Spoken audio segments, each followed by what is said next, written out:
Assalamu alaikum. Bonjour à tous. Aujourd'hui, je me permets de publier une vidéo sur un sujet qui concerne toute la communauté musulmane. Ce sujet concerne les boissons de la marque Coca-Cola Company. Alors je parle bien évidemment de Coca-Cola, Fanta, Sprite et toutes les autres boissons de la compagnie. Disons-le sans détour, dans le Coca, il y a de l'alcool. Et ce n'est pas une information étendue par un frère qui l'a entendu par un frère, qui l'a entendu d'un cher, qui lui-même la tient d'un autre cher, ami d'un scientifique qui travaille dans une société en étroite collaboration avec la firme Coca-Cola. Non, l'information vient directement du service consommateur de Coca-Cola.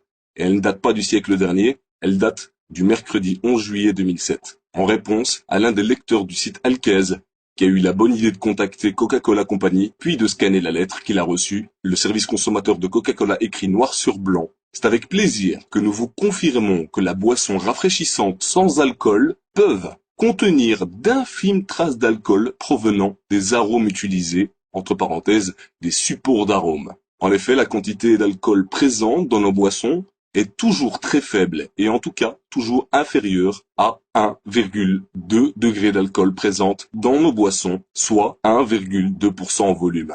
Seuil réglementaire pour les boissons sans alcool. Coca-Cola et les boissons de la même marque Fanta, Sprite contiennent de l'alcool ou peuvent contenir de l'alcool. Et même si le service client s'efforce de minimiser les choses en parlant de traces infimes, il avance un chiffre qui rend impossible toute objection. La quantité d'alcool peut atteindre 1,2% en volume. Autrement dit, une bouteille de Coca-Cola de 1,5 litre peut contenir jusqu'à 1,8 centilitres d'alcool.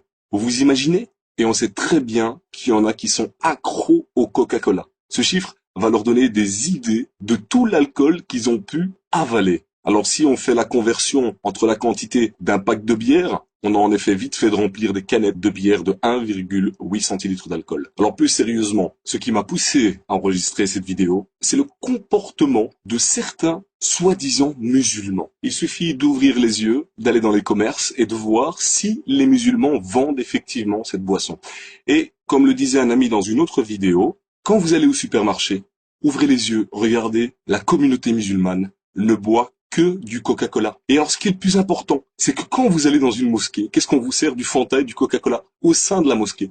Alors, à part le fait qu'il y a de l'alcool, sachez que boire du Coca-Cola, c'est financer, je dis bien, aider le gouvernement israélien à tuer chaque jour des Palestiniens. Vous imaginez le nombre d'argent que vous avez pu donner dans votre vie à la compagnie Coca-Cola. Pour ma part, il est inconcevable de donner 1 centime à Coca-Cola ou à toute autre société ou entreprise